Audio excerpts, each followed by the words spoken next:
घी को आप अपनी डाइट में इंक्लूड कीजिए, उससे मोटापा नहीं बढ़ता है। ठीक है, काफी हद तक ये जो वेस्टर्न जो एजेंडा रहे हैं हमारे फूड की हैबिट्स को चेंज करने के लिए, उसमें घी को काफी विलेन बना के रखा गया है। बट अब अच्छी बात है कि ये सारी अब इंफॉर्मेशन वापस से आ रही है।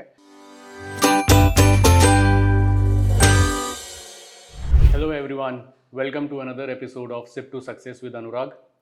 आज हमारे साथ एक बहुत ही इंटरेस्टिंग फाउंडर है। इंटरेस्टिंग इसलिए क्योंकि वो भारत और इंडिया को एक अपने प्रोडक्ट से जोड़ रहे हैं। भारत के किसान भारत की मिट्टी में जितने प्यार से वो प्रोडक्ट्स बनाते हैं, उतने ही प्यार से वो भारत के थ्रू इंडियन कस्टमर्स को सर्व कर रहे हैं। So welcome Durlabh, founder of Barosi. Thank you. Thank you for taking out time, आप आए।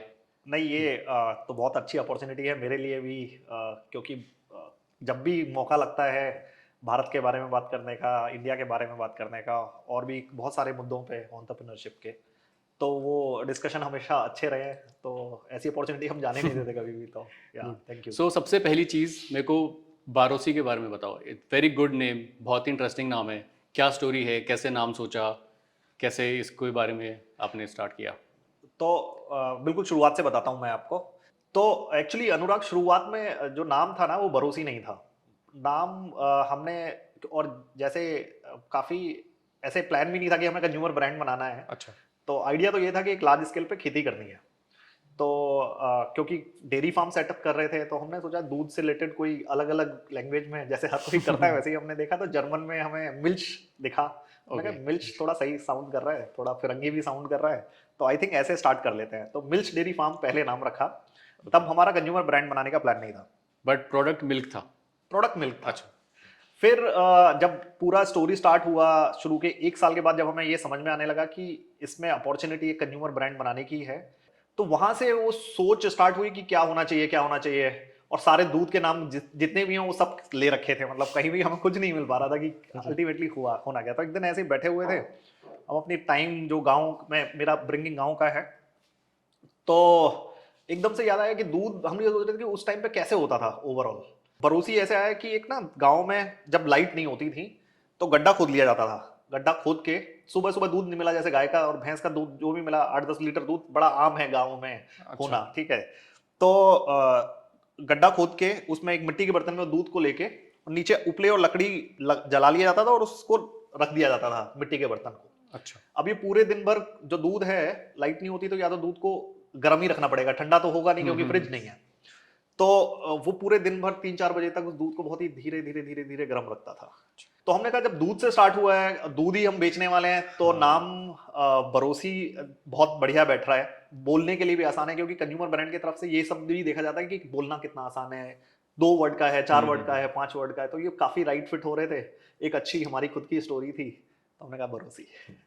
काफ़ी इंटरेस्टिंग नेम है। आई गेस किसी को बताने में और समझाने में भी ज़्यादा मुश्किल नहीं होती होगी ब्रांड नेम, क्योंकि जो उस सेगमेंट ऑफ मार्केट से आ रहे हैं, जैसे आपने बताया गांव में, खेती में, वो 1 सेकंड में समझ जाते होंगे कि किस चीज़ से रिलेटेड है ये। तो एक्चुअली ये बड़ा ही ना लोकल नाम है। बरोसी बहुत ही वाइड स्प्रेड नोन नेम नहीं है। ओके। हर एक स्टेट में अगर आप जाएंगे तो इनको अलग अलग बोलते हैं, हारा कहीं पे कुछ, कहीं पे कुछ। बट उस लिहाज से हमने ये सोचा था कि अगर जिसको नहीं पता होगा उसके लिए वो एक न्यूट्रल नेम है, जैसे गूगल एक न्यूट्रल नेम हाँ है। हाँ हाँ। तो हमने कहा तो अगर न्यूट्रल नेम रहता है तो उसमें वो सब कुछ एक्सेप्ट करने के लिए तैयार होता है, तो उसकी लिमिटेशन नहीं होती है। तो हमें इसलिए भी वो सही लगा कि बरोसी बोलेंगे तो किसी को समझ में नहीं आएगा कि अल्टीमेटली ये है क्या। बट एक इंटरेस्टिंग इंसाइट देता हूं मैं आपको। जब भी कोई बरोसी सुनता है तो उसको कहीं ना कहीं वो भरोसे के साथ में और ये बहुत बार हुआ है हमारे साथ। ये हमने कभी नहीं सोचा था कि बरोसी को लोग भरोसे के साथ भी जोड़ेंगे। और वो फूड जैसे ब्रांड के लिए वो बहुत अच्छा है, मतलब। तो जिनके लिए न्यूट्रल नेम है वो भरोसे के साथ जोड़ते हैं, और जिनको पता है भरोसे के बारे में वो उनके लिए एक अच्छी स्टोरी है। एक अंडरटोन, एक भरोसे का हमेशा साथ ही चलता होगा ब्रांड के। Yes yes yes. Nice. How did you thought of कि हमें दूध या घी में ब्रांड बनाना है या दूध या घी बेचेंगे? जी एक कॉर्पोरेट जॉब के बाद जी। आईएम से भी आपने पढ़ाई करी, Correct. उसके बाद कैसे ये डायरेक्शन हुआ टूवर्ड्स घी और किसान से रिलेटेड चीज़ के बारे में? तो इसकी स्टोरी ऐसा है कि मेरा करियर स्टार्ट हो गया था 2004 में। एंड फिर 2016 तक कुछ 12 साल मैंने ऑटोमोबाइल इंडस्ट्री में काम किया है। शुरुआती 2 साल जो है वो आयशर मोटर्स में किया है। एंड उसके बाद 10 साल तक जो है महिंद्रा एंड महिंद्रा के साथ काम किया है। एंड ये 12 साल की पूरी जर्नी जब हम अच्छा शुरुआत में क्या था, तो गांव से निकले, शहर देखा, ठीक है, मतलब चंडीगढ़ देख लिया, गुड़गांव देख लिया, दिल्ली देखा, तो बॉम्बे देख रहे हैं, प्लेन में चढ़ गए हैं, ठीक है। तो ये सब में मजा आ रहा है पूरा। शुरुआत में जैसे तब पहले तो मतलब ट्रेन से ज्यादा ऊपर नहीं गए थे ना हम, तो हमें लगा था कि लाइफ में तो हम आगे बढ़ रहे हैं, ठीक है। बट लास्ट में जब हम लास्ट के 4 साल देखते हैं 12 साल की जर्नी में, तो हमें लग रहा था कि अब ये उतने इसका कर्व वैसा तो नहीं है, काफी फ्लैट हो रहा है, ठीक है। एंड और क्योंकि बहुत सारे ऐसे लोग हैं जो प्रोफेशनली भी काफी अच्छा करते हैं, बट हमारी जर्नी तो ऐसे अमेजिंग सी तो नहीं चल रही थी जो हमें कहीं ना कहीं काट रही थी कि भाई ये तो वहां लैंड नहीं कर रहे हैं जहां पे हमें करना है, जहाँ सोचा था वैसा नहीं जा रहा। हाँ, वहां नहीं जा रहा है। और ओवरऑल ऐसा भी लग रहा था कि हमारी गाड़ी जहां जहां जहां पे हमें अपनी प्रोफेशनल लाइफ को या जिंदगी को लेके जाना है, उसका स्टीयरिंग मेरे हाथ में नहीं है। अच्छा। There are too many external factors जहां पे हाँ। नहीं जा रहा है। तो हमने कहा कि अब तो ऐसा होगा कि कुछ करना खुद ही करना होगा। तो ये थॉट आ गया था 2016 में जब छोड़ा था, तो उससे 2 साल पहले थॉट आ गया था। एंड ये 2 साल में मैंने बहुत चीजें सोची कि अलग अलग आइडिया हो सकते थे। तो मोस्टली दो ही आइडिया जो आते थे वो दो इंडस्ट्रीज के अराउंड ही आते थे। एक ऑटोमोबाइल, क्योंकि 12 साल का एक्सपीरियंस था, वो मेरे को आता है। एंड दूसरा जहां पे मैंने अपना बचपन जिया है, खेत खलियान, बैक टू बेसिक। मतलब मेरे को पसंद भी बहुत है कि जब भी मैं गांव से निकल रहा होता हूँ तो कौन सी फसल लगी हुई है, कौन सा पेड़ है, और यहाँ किसान के लिए यहाँ कौन कौन सी फसलें होती हैं, कौन से सीजन में क्या होता है। तो ये मेरा शुरुआत से शौक रहा है। तो फिर समझ में आया कि जो भी लगता है, अब सेकंड वाला जो ऑप्शन जो था वो मेरे को ज्यादा ठीक लग रहा था कि आइडिया कंज्यूमर ब्रांड बनाने का नहीं था, लार्ज स्केल खेती करने का था। बट जैसे इंडिया में आपको सब ये तो बहुत ही नोन फैक्ट है कि किसान के लिए मुश्किल है अगर वो सिर्फ किसान है, ठीक है। अगर जो भी वो प्रोडक्शन कर रहा है और उसको उसको बेचना, उसका प्राइस, उसका कस्टमर, ये सब भी जो है ये काफी मुश्किल काम है, और उसको जो उसकी वैल्यू है उसको नहीं मिल पाती है। यही सेम चीजें हमारे को भी हिट हुई, ठीक है। चाहे हमने आईआईएम से पढ़ाई करी हो, चाहे कितना भी हमने इंडिया को और भारत को देख लिया हो, बट अल्टीमेटली रियलिटी वही होती है कि जब मैंने दूध शुरुआत में प्रोड्यूस करना स्टार्ट किया तो हम उसको 20 रुपए लीटर बेच रहे थे, क्योंकि जो इकोसिस्टम अवेलेबल है, जो कॉपरेटिव अवेलेबल है, उससे ज्यादा दूध का रेट ही नहीं दे रहे थे उस टाइम पे। वहां पे हमें समझ में आने लगा कि बॉस ये तो ऐसे नहीं होगा। लार्ज स्केल का मतलब ये नहीं है कि आप अपने जेब से पैसा लगाते थे और लार्ज स्केल करते थे। अल्टीमेटली इट हैज टू, कभी हिट करेगा। हाँ, वो प्रॉफिट तो लेके ही आना पड़ेगा। देन फिर हमने कहा कि अब क्योंकि हमें पता था कि हम प्रोडक्ट बहुत अच्छा बना रहे हैं, उसमें वैल्यू बहुत अच्छी है, तो इसका सही प्राइस लेना हमारा हक है।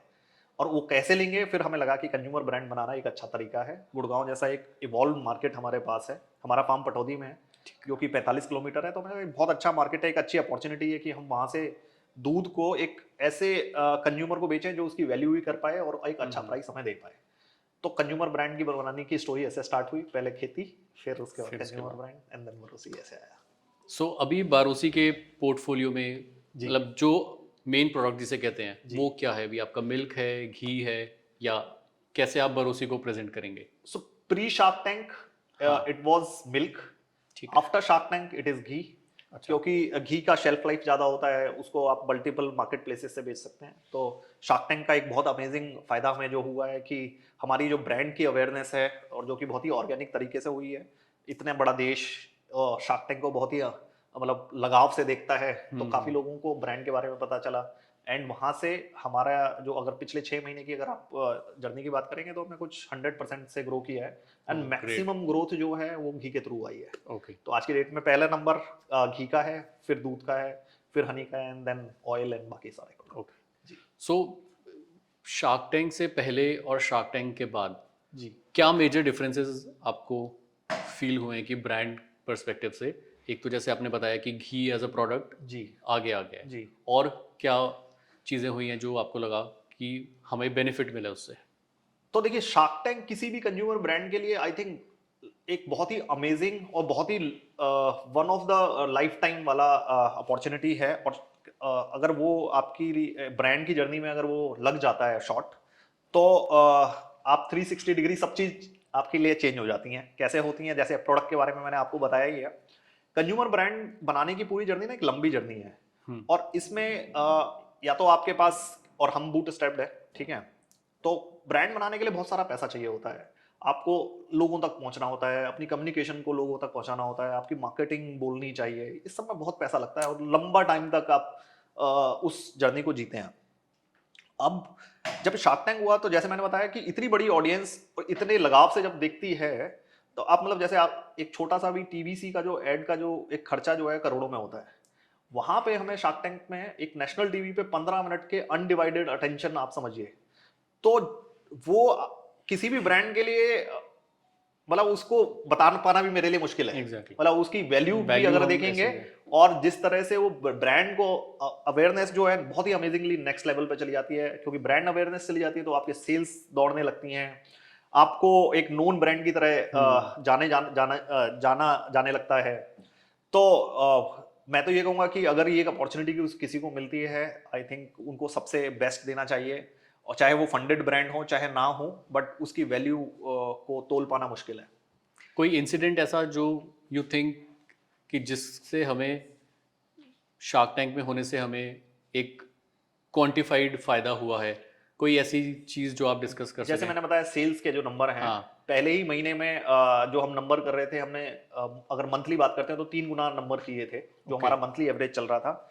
एंड क्योंकि जब शार्क टैंक आता है तो एक सुनामी की तरह शुरुआत हाँ में वो हाँ उसका रिस्पॉन्स होता है, then right it come down and then it grows like this. Okay तो ऐसे बनता है। तो आप जैसे मैंने बताया 6 महीने में हमारे जो नंबर्स हैं वो 100% से ग्रो हो गए हैं।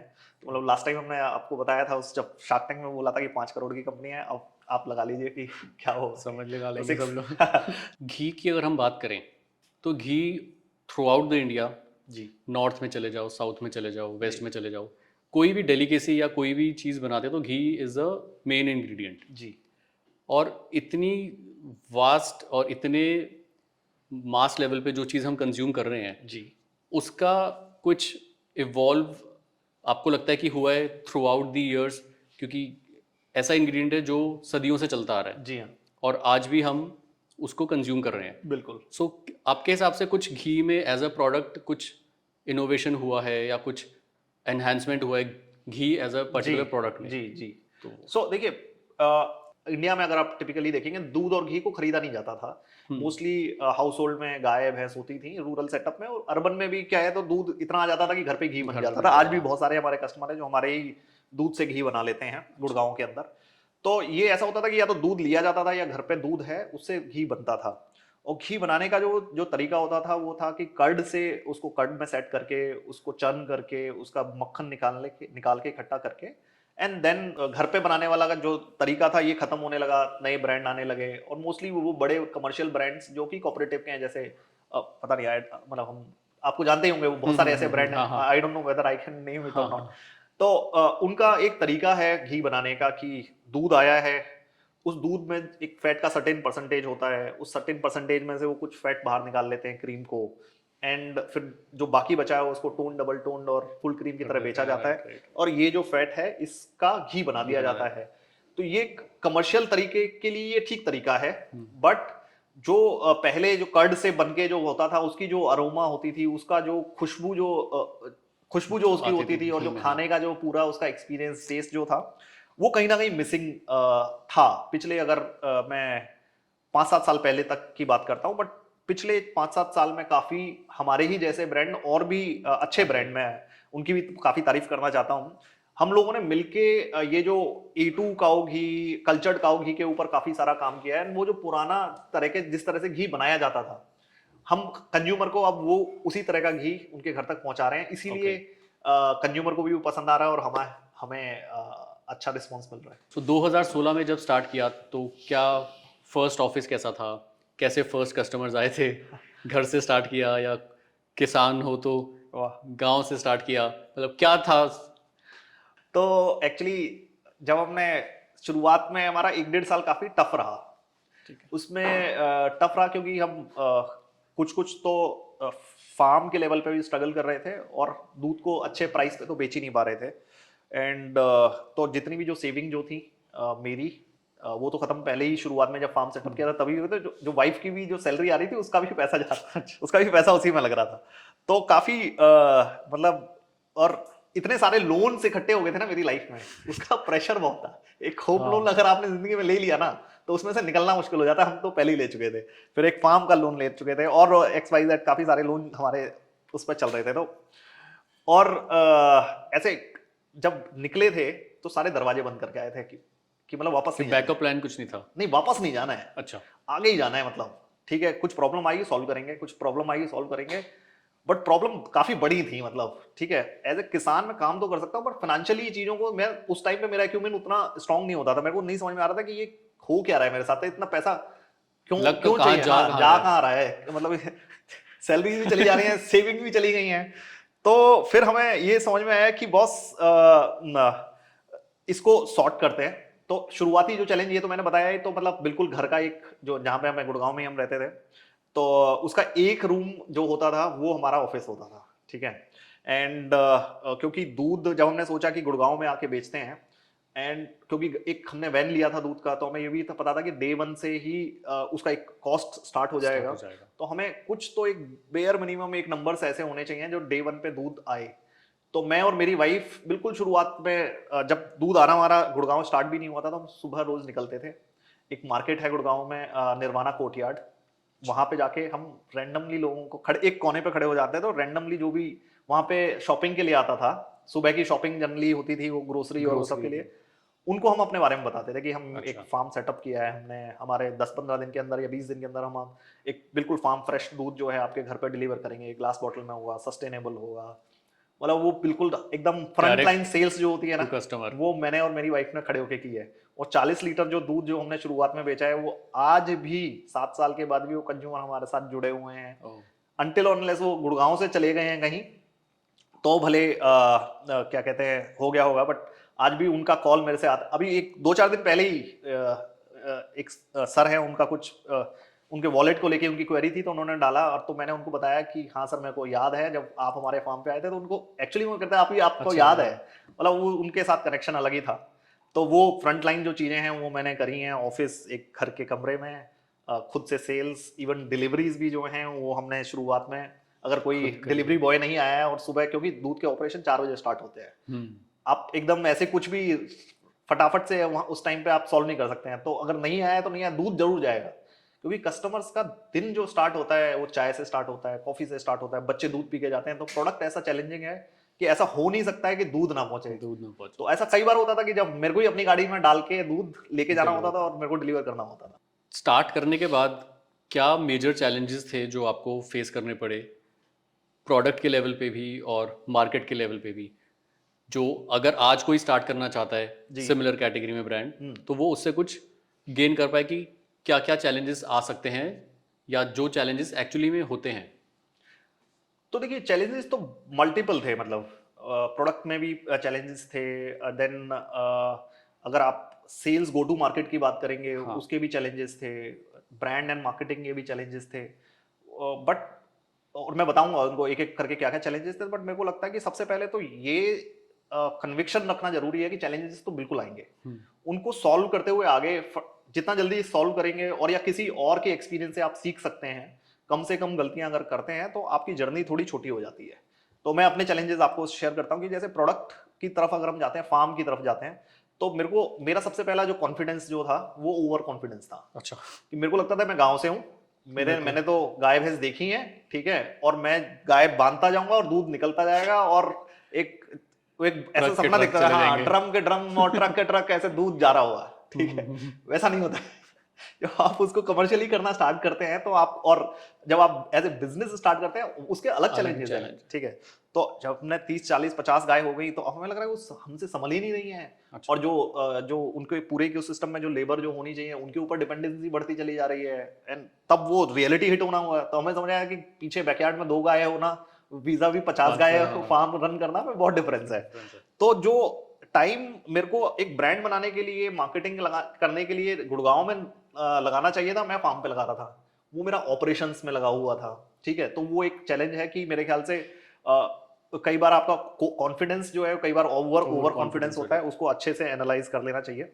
दूसरा है कि फाइनेंस की हमें कोई जानकारी नहीं थी, ठीक है। बिजनेस हमारे घर में, मतलब अगर 4-4 4 पीढ़ी तक इधर चले जाएं उधर चले जाएं, किसी ने नहीं किया, या तो फौज में गए हुए हैं या खेती करी हुई है, ठीक है। तो फाइनेंस जैसी चीज जो है ना, समझ में नहीं आया। हम तो ये जानते थे कि 2 और 2 4 होते हैं, और 6 में से अगर 2 काम किए तो 4 होते हैं, ठीक है, इतना समझ में आता था।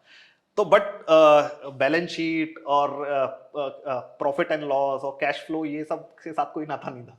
तो ये करते करते सीखना, जब आपने देखा कि नुकसान हो रहा है तो क्यों हो रहा है, फिर आपने उन खर्चों को डिवाइड करना सीखा कि एक खर्चा ऐसा होता है जिसको कॉस्ट ऑफ गुड सोल्ड बोलते हैं, एक खर्चा ऐसा होता है जो SG&A नीचे वाला खर्चा होता है, देन ये सब खर्चा खत्म करने के बाद में अल्टीमेटली आपके पास एबिटा आ जाता है, ठीक है। तो ये सारी चीजें सीखे, बट अगर ये पहले अगर सीखी होती तो मेरे ख्याल से ज्यादा बेटर होता उसको। और आप, क्योंकि बिजनेस को ना मेरे ख्याल से फाइनेंस की तरह से भी रन करना चाहिए, प्रोडक्ट की तरह से रन करते हैं बहुत लोग, मार्केटिंग की तरह से करते हैं, बट एक फाइनेंस जो जनरली CFO जो का जो रोल होता है, तो वो जितना जल्दी आ जाए वो एक्यूमेन बिजनेस के अंदर, तो बहुत अच्छा होता है, आई थिंक वो है। एंड तीसरा चैलेंज था ब्रांड बनाना। ये सिर्फ ये कहना ही ना कि ब्रांड बनाना, एक आम आदमी कहेंगे तो ब्रांड, उनको लगता है कि ब्रांड बनता कैसे, मतलब इसका कोई तरीका है कोई क्या? डेफिनेशन, कोई हाँ, सॉलिड डिक्शनरी टर्म नहीं है कि करेक्ट, क्या चीज है। अब जैसे हमारे मेंटर थे, आप, वो हमसे कहते थे आप तो ब्रांड बना रहे हैं। अब ये बात हमें समझ में नहीं आती थी कि हम कैसे बना, हम तो नहीं बना रहे हैं, हम तो दूध बेच रहे हैं, वहां हम पैदा करते हैं और यहाँ दूध बेच देते हैं। अब ये ब्रांड बनाना क्या होता है, वो तो समझ में नहीं आता था, पल्ले ही नहीं पड़ता था एक्चुअली। पर धीरे धीरे जब हमें समझ में आया कि अरे इसके तो पूरे ब्लॉक है, मतलब इट्स नॉट ओनली प्रोडक्ट और उसको बेचना, उसके पूरे ब्लॉक है, उसका एक तरीका है, उसकी एक कहानी है, उसका एक एसेंस है, कैसे आप कस्टमर को ये अपने उस पूरे प्रोडक्ट के जो एक फंक्शनल वैल्यू है, उसकी एक इमोशनल वैल्यू है, और उसके ऊपर एक और वैल्यूज हैं, उनको किस तरह से एक ब्रांड डिलीवर करता है, इसका एक पूरा तरीका है ऊपर। तो ये भी, अगर आप कंज्यूमर ब्रांड में हैं और अगर आप बनाना चाहते हैं, तो मेरे ख्याल से ये बहुत ही इंपॉर्टेंट जरूरी बात है कि आप ब्रांड कैसे बनाते हैं उसको सीखना, क्योंकि इस जर्नी में हमने देखा उसका इम्पैक्ट बहुत होता है। सो कोई अगर एक हम स्टार्ट करने चाह रहे हैं, हम कोई भी नया ब्रांड है या नया प्रोडक्ट है, सो क्या चीज़ ज़्यादा इंपॉर्टेंट होती है कि ब्रांड पे ज़्यादा फोकस करे या प्रोडक्ट पे पहले फोकस करे इन द इनिशियल ईयर्स, शुरुआत के 1-2 साल की अगर हम बात करें तो? सबसे पहले प्रोडक्ट तो गलत हो ही नहीं सकता, मतलब मतलब प्रोडक्ट अगर गलत है तो आप ये समझ लीजिए कि बिना फाउंडेशन के आप महल बनाने की तैयारी कर रहे हैं, और वो अगर महल आपने बना भी लिया तो गिरेगा जरूर। तो प्रोडक्ट बिल्कुल एसेंशियल है, उसकी फंक्शनल वैल्यू को डिलीवर करना है, एंड देन ब्रांड बनाना भी बहुत जरूरी है। बट दोनों में अगर आप इनिशियल ईयर की बात करेंगे तो मैं कहूंगा कि आप प्रोडक्ट सबसे पहले फिट कीजिए, उसको एक बहुत बढ़िया प्रोडक्ट बनाइए, कंज्यूमर की नीड को वो पूरा करे, और फिर उसके ऊपर पैरेलली ब्रांड के ऊपर भी काम करिए, पर ज्यादा फोकस आप प्रोडक्ट पे कीजिए। घी रिलेट होता है फैट से जी, और एक तरफ हम बोलते हैं घी हेल्दी है जी, दूसरी तरफ अगर हम बात करें तो कुछ केसेस है जैसे डायबिटिक लोग हो गए या कुछ हार्ट से रिलेटेड लोग हो गए या सीनियर सिटीजन्स हो गए, उनको बोला जाता है कि घी थोड़ा कम खाइए जी। सो कुछ हम ऐसा एक्सपेक्ट कर सकते हैं मार्केट में कि कुछ इनोवेशन ऐसा हो जिसमें घी का जो कंपोनेंट है वो इस तरीके से मॉडल हो जाए कि वो फैट वाला जो प्रॉब्लम है जो इस कैटेगरी को नहीं सूट कर रहा वो हट जाए और उसके बेनिफिट रह जाए, कुछ ऐसा साइंटिफिकली कुछ रीमॉडल होने का कुछ इनोवेशन का है? ओल्ड एज का स्पेसिफिकली आप पूछ रहे हैं, तो मैं एक्चुअली इसको तो बहुत अच्छे से एड्रेस नहीं कर पाऊंगा आपके क्वेश्चन को, क्योंकि आई थिंक ये काफी साइंस, और मैं बहुत ही साइंस में बिलीव करता हूँ, हाँ, ठीक है। मैं वो कन्वेंशनल विजडम अपनी जगह पर है, बट साइंस में भी मैं इक्वली बिलीव करता हूँ। बट घी का एक क्लेम जो है कि वो मोटापा बढ़ाता है, वो साइंटिफिकली अब चेंज हो रहा है, ठीक है, क्योंकि घी का पूरा जो बनाने उसकी जो फैट है वो तो 2 तरह की फैट होती हैं, ठीक है, एक है सैचुरेटेड फैट, एक है अनसैचुरेटेड फैट। तो जो अनसैचुरेटेड जो फैट हैं घी की, वो काफी हेल्दी हैं। नई जो रिसर्च जो आ रही हैं और लगातार जो भी फूड से रिलेटेड जो इन्फ्लुएंसर हैं आप देखेंगे तो वो लगातार बोल रहे हैं कि घी को आप अपनी डाइट में इंक्लूड कीजिए, उससे मोटापा नहीं बढ़ता है, ठीक है। काफी हद तक ये जो वेस्टर्न जो एजेंडा रहे हैं हमारे फूड की हैबिट्स को चेंज करने के लिए, उसमें घी को काफी विलेन बना के रखा गया है। बट अब अच्छी बात है कि ये सारी अब इंफॉर्मेशन वापस से आ रही है। टिपिकली ओल्ड एज के बारे में मैं अभी ऐसे नहीं बोल सकता हूँ, क्योंकि मेरे को उसके बारे में पढ़ना पड़ेगा, क्योंकि डॉक्टर काफी स्पेसिफिकली कहते हैं, क्योंकि सैचुरेटेड फैट भी होता है घी में, ठीक है।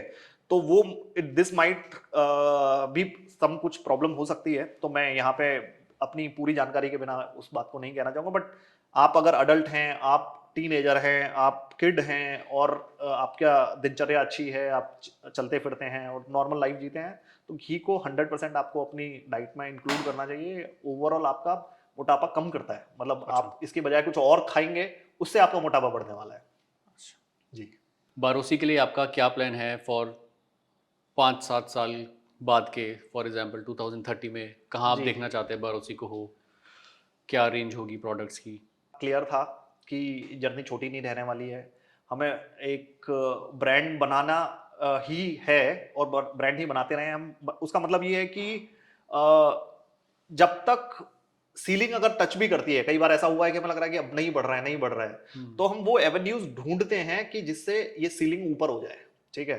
और हर बार वो हमें मौका और अपॉर्चुनिटी मिला है कि हमने अपनी सीलिंग को ऊपर किया है, ठीक है। तो जैसे कि जब हम शुरुआत में सिर्फ दूध बेचते थे और सिर्फ गुड़गांव में बेचते थे, तो जब पहली बार हमने अमेजोन पे बेचना चालू किया और हमें पहला ऑर्डर पौंडीचेरी से आया, तो मैंने कहा कि बॉस ये तो अमेजिंग है, मतलब मैं गुड़गांव से सीधा पौंडीचेरी का पौंडीचेरी ऑर्डर। पहला ऑर्डर मेरा पौंडीचेरी का, मतलब गुड़गांव से सीधा, मतलब होल इंडिया मेरे को ऐसे दिख गया हाँ, कि आपके अब तो पास पूरा इंडिया अपॉर्चुनिटी है। पूरी है। तो वो सीलिंग एक झटके में ऊपर गई। फिर उसके बाद शार्क टैंक में जैसे हमने बताया कि किस तरह से उसने पूरी हमारी बिजनेस को और हमारी पूरी लाइफ को अलग तरह से चेंज किया है, तो हमने ये अपनी ब्रांड की सीलिंग्स को जब भी ऐसा लगा है तो उसको ऊपर बढ़ाया है। आज से 5 साल और अगले उसके 5 साल और उसके भी अगले 5 साल हम भरोसे ही कर रहे होंगे। मेरे को एक भारत का भरोसी को एक फूड से रिलेटेड, और जब भी आपको वो पुरानी चीजें जो आपकी मम्मी दादी दादी नानी। और रूरल इंडिया में के जो एसेंस है, जो प्रोविनांस की स्टोरी है कि वो वहाँ का अच्छा है, वो वहाँ का अच्छा है, हेल्दी एंड टेस्टी, वो सारे प्रोडक्ट का एक बहुत ही अमेजिंग ब्रांड, बहुत ही प्यारा सा ब्रांड बरोसी को हमें बनाना है। ये लंबी जिंदगी और जो जर्नी है वो आगे है। लंबी है, तो अगले 5 भी वहीं पे लगे हुए हैं, उसके 5 भी वहीं हैं और उसके आगे भी 5 भी वहीं हैं, बरोसी है। ग्रेट। बारोसी के लिए आपके हिसाब से क्या सबसे लोवेस्ट पॉइंट रहा है जहाँ से बाउंस बैक हो के आपको लगा कि हाँ दैट वाज द टाइम जो हमने सरवाइव करा जी। और अब हम कुछ भी सरवाइव कर सकते हैं? तो अच्छा, उसको सर्वाइवल वाला तो प्रॉब्लम नहीं था, बट मैं बताता हूँ कि उसको मतलब डिफिकल्ट टाइम जो भी डिफिकल्ट था। सबसे मुश्किल अभी तक रहा है। करेक्ट। तो हुआ कि जब शुरुआत में हमने मतलब दूध को जब गुड़गांव लेके आए, तो हम मेरा पुराना अनुभव ये था कि महिंद्रा एंड महिंद्रा में हम ना सोसाइटीज वगैरह में इवेंट लगाते थे इंक्वायरीज के लिए। वही हमने कॉपी पेस्ट किया और अपने इवेंट जो है सोसाइटीज में लगाना स्टार्ट किया। अच्छा। ऑफलाइन इवेंट लगाते थे ये हम। एकदम इनिशियली इनिशियल 2017 की बात कर रहे हैं। ठीक है। तो लगाया, इवेंट लगाया, वहां से कुछ इंक्वायरी आई और उनको दूध देना चालू किया। ऐसे ही हमें नंबर आते गए, बट एक टाइम ऐसा आ गया था कि नंबर ना आ नहीं रहे थे। हम इवेंट लगाने हैं बट और कुछ इंक्वायरी भी आई हैं, क्लोज नहीं हुई हैं, या इंक्वायरीज काफी कम हो गई हैं, मतलब सेल्स नहीं हो रही थी। सेल्स नहीं हो रही थी। गो टू अच्छा। मार्केट में कुछ, और ये गो टू मार्केट तो हम अब सीखे, अब तब तो समझ में भी नहीं आता गो टू मार्केट होता क्या, बट जो भी था उस टाइम का, हाँ। ठीक है, इवेंट लगाने का जो तरीका था। तो एक तो होता क्या था कि पूरी वो एनर्जी भी कंज्यूम करता था, वहां जा रहे हैं, वो रिसोर्सेज भी नहीं हो रहे। तो एक पूरा साल ऐसा था कि जब हम बहुत ही फ्लैट रहा वो हमारे लिए, और उसकी वजह से हमें पूरा हमारा जो कॉन्फिडेंस था वो हिल रहा था कि आगे की तरफ क्यों नहीं जा रहा है। एंड तब भी बहुत ही कुछ प्रॉफिटेबल तो तब भी थे, बट क्योंकि स्केल छोटा था तो ऐसे प्रॉफिट इतने बड़े नहीं थे कि उतनी जितनी सैलरी भी जो हमारी होती थी उतना भी पैसा, उसका भी मतलब मेरा आधे के आसपास ही प्रॉफिट में समझ लीजिए उतना होता था। तो तब मैंने और अपनी वाइफ के साथ में हमने ये डिसाइड किया था कि बॉस अगर ये 2017-18 में ये चल रहा था, ये फ्लैट रहा पूरा, मार्च 2019 हमने ये डिसाइड किया होता कि अगर ये नहीं टेक ऑफ किया तो वापस जाना पड़ेगा। अच्छा। हाँ, बीवी का अल्टीमेट टाइम, समझ रहे हैं? आप समझ रहे हैं कि अब क्यों? तो ये हाँ, दुकान बंद है उसके बाद फिर। हाँ, हमारी तरह का एक ब्रांड गुड़गांव में जो काम कर रहा था, उनका आया कि हमें रैप अप करना है, ठीक है, हम नहीं कर पा रहे हैं ये, आप इंटरेस्टेड होंगे क्या लेने के लिए?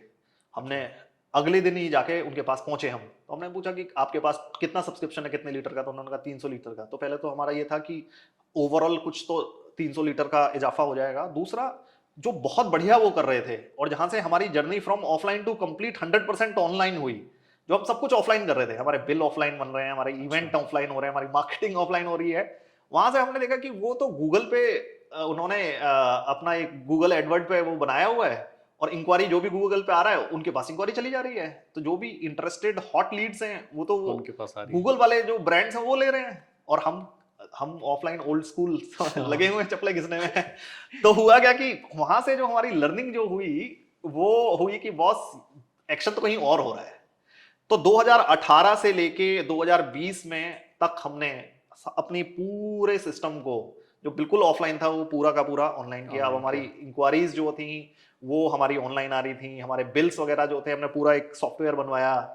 अब कस्टमर के लिए भी आसान हो गया, वो वॉलेट में पैसे डाल सकता है, उसका दूध का डिलीवरी, उसके शेड्यूल्स जो हैं वो एप्लीकेशन के ऊपर चेंज कर सकता है। तो ये जर्नी सिर्फ एक वो बॉल जो एकदम से मिली हमें कि जो पूरा जो हमारा ऑफलाइन जो हमारा पूरा स्ट्रक्चर था उसको ऑनलाइन किया। ऑनलाइन पे। तो ये इस तरह की बॉल्स आपको क्रिकेट जब खेलेंगे तो मिलती रहेंगी, आपको बस ध्यान रखना है कि चक्का चौका और छक्का कब मारना कब है। मारना है। हाँ। सो ये जो आपको बॉल मिली छक्का मारने के लिए, सो ये आपका अभी तक का हाईएस्ट पॉइंट रहा है या कोई और? हाईएस्ट तो शार्क टैंक रहा है। अच्छा, हाईएस्ट शार्क टैंक रहा हाँ, है। हाईएस्ट तो शार्क टैंक रहा है, बट वो एक इम्पोर्टेंट जंक्चर था जहां पे हम ये अगर वो नहीं मिलती तो हम सोचा हुआ था कि 2-4 महीने में हमें लगता है बंद करना पड़ेगा। तो कुछ बैकअप प्लान था उस वक्त माइंड में कि इसको बंद करके अब क्या करेंगे? क्योंकि जब लोग सोचते हैं ऐसा कि बंद करने का टाइम आ गया तो वो पहले सोच लेते हैं नहीं, कोई कि बैकअप प्लान नहीं था। जैसे मैंने अच्छा। बताया था कि मैंने सारे दरवाजे बंद करके ताला हाँ। लगा के चाबी अच्छा। मार के और फेंक दी फेंक दी थी। तो कोई प्लान नहीं था, कोई सेकंड प्लान नहीं था। वो तब सोचते कि फिर क्या करना है क्या करना है, बट ऐसा कोई प्लान नहीं था। अच्छा। जी। अर्ली लाइफ कैसी रही है? अर्ली लाइफ मेरी गांव की रही है, वो बताता हूँ मैं कि गांव का जीवन कैसा होता है। ठीक है। और क्योंकि अब तो 2023 चल रहा है तो ये काफी ऐसे एनिमेटिक भी लग सकता है लोगों को कि ऐसा भी होता है क्या। तो ईयर भी थोड़ा सा मेंशन करना ताकि इजी होगा रिलेट करना। 2096 की बात कर रहे हैं। अच्छा। 1996 की। 1996 की। तो तब मतलब हम 7वीं 8वीं क्लास में थे, क्लास भी नहीं कक्षा में थे। कक्षा। ठीक है, हिंदी मीडियम। कौन से पटौदी गांव में? नहीं, मेरा गांव जेवर के पास है। मैं यूपी से हूँ। अच्छा। दयानतपुर गांव है। ठीक है। तो मेरी पूरी पढ़ाई जो है वहीं पे हुई है। मतलब स्कूल एक अलग ही मतलब स्कूल अच्छे होते हैं, no doubt about it, but उनका तौर तरीका अलग हाँ, होता है। जैसे अलग गाँव का एनवायरनमेंट थोड़ा सा एनवायरमेंट अलग होता है होता है। उनका। और क्योंकि सब कुछ हिंदी में हो रहा होता है। हाँ। एंड और वही रीजन भी है कि आज भी मेरी हिंदी वो जो इनिशियल डेज से जो हमने सीखी है वो आज वैसी तक ही है। बरकरार बनी हुई है। ठीक है। तो जैसे शहर में क्या होता है कि बच्चे बैग लेके जाते हैं, बस्ते होते थे पहले तो। बस ठीक थे, है। हाँ। अब तो बैग थोड़े से फैंसी भी हो गए, बस्ते थोड़े से क्लासिकल हिंदी। होते थे। हमारे पास तो झोले होते थे। अच्छा। सिंपल है, मतलब वो यू शेप में हाँ हाँ हाँ। कपड़े का, और एक दो ऐसे वो जो हाँ, होता है उसको हैंडल। झोले बोलते थे। अच्छा ठीक है। अच्छा। उसमें हम अपनी किताबें विताबें लेके अपना निकल जाते थे। और स्कूल ना आसपास काफी दूर दूर होते हैं, तो कई सारे गांवों को एक स्कूल जो होता है जो कि मे बी 10th का होगा या 12th का होगा उसको कवर करता है। तो आपका मतलब सुबह जाने का मतलब है 3-4 किलोमीटर आप पैदल चल रहे हैं। तो खेतों में से निकल के जाना। ठीक है। हमारे खेल, ये तो स्कूल की बात हो गई। खेल जो है कबड्डी। ठीक है। और पेड़ों पे चढ़ के फल तोड़ लेना, शरारतें कर लेना, हाँ। गन्ने के खेत में से गन्ने तोड़ के गन्ने चूस लेना। ठीक है। नहर में अब मैंने जैसे तैरना, आप यकीन मानिए तैरना कैसे सीखा है। दिल्ली गुड़गांव में वो एक स्विमिंग पूल होगा, पूल वहां होता पे है। एक इंस्ट्रक्टर होगा, उसे कहेंगे। हमने स्विमिंग सीखा है भैंस की पूंछ पकड़ के बॉस। ठीक अच्छा। है। एक नहर है। ठीक है। नहर और भैंस को तैरना मतलब उस पानी में रहना बहुत पसंद आता है। हाँ। कहीं ना गई भैंस गई पानी में भैंस पानी तो वो में। निकलती नहीं है, और वो बड़ा मस्त होकर रहती है। तो हम बच्चे एक्चुअली गांव में नहर होती थी, हमने उसकी भैंस की एक हाथ से पूंछ पकड़ी, दूसरे हाथ से तैरना अच्छा। चालू किया। वो एक सपोर्टर हो गया उसकी वो पूरी। सपोर्ट हो गया। अच्छा। सो समझ रहे हैं, इस तरह की लाइफ है। और तो हाँ, मतलब वो अलग है। और चूल्हे की रोटियां खाने की अगर बात करें तो बहुत ही चूल्हे की रोटियां, बरोसी का दूध। ठीक है। और कच्चा मकान, ये सब जो है वो तब की हम बात बता रहे हैं। तो ये ऐसा मेरा जीवन रहा है। पढ़ाई में हम ठीक ठाक थे। धीरे धीरे जैसे जैसे और बढ़ते गए तो मैथमेटिक्स हमारा बेटर होता चला गया। और जब मैथमेटिक्स बेटर होता चला गया तो फिर हमें लगा कि उस टाइम पे या तो इंजीनियरिंग कर रहे होते थे या फिर और क्योंकि हमें किसी ने इंजीनियरिंग, मैंने आज तक कोई टेस्ट नहीं दिया, मेरे को यही बताया कि डिप्लोमा कर लीजिए आपकी जॉब लग जाएगी। और अच्छी जगह से डिप्लोमा किया, दिल्ली में ही पूसा पॉलिटेक्निक है, और वहीं से मेरा कैंपस सिलेक्शन भी हुआ है। वो एक अच्छा कॉलेज है जहाँ पे कैंपस होते हैं, और वहाँ से फिर जर्नी स्टार्ट हुई। सो कुछ ऐसे क्या मेजर हम ले सकते हैं कि जिससे प्राइस जो घी का है जी वो हम कुछ कम कर सके, ताकि जो भारत की जैसे आप बात कर रहे हो वहाँ पे जिस प्राइस पॉइंट पे हम जी जे देना चाहते हैं जी। वो उधर एक्सेप्ट हो जाए?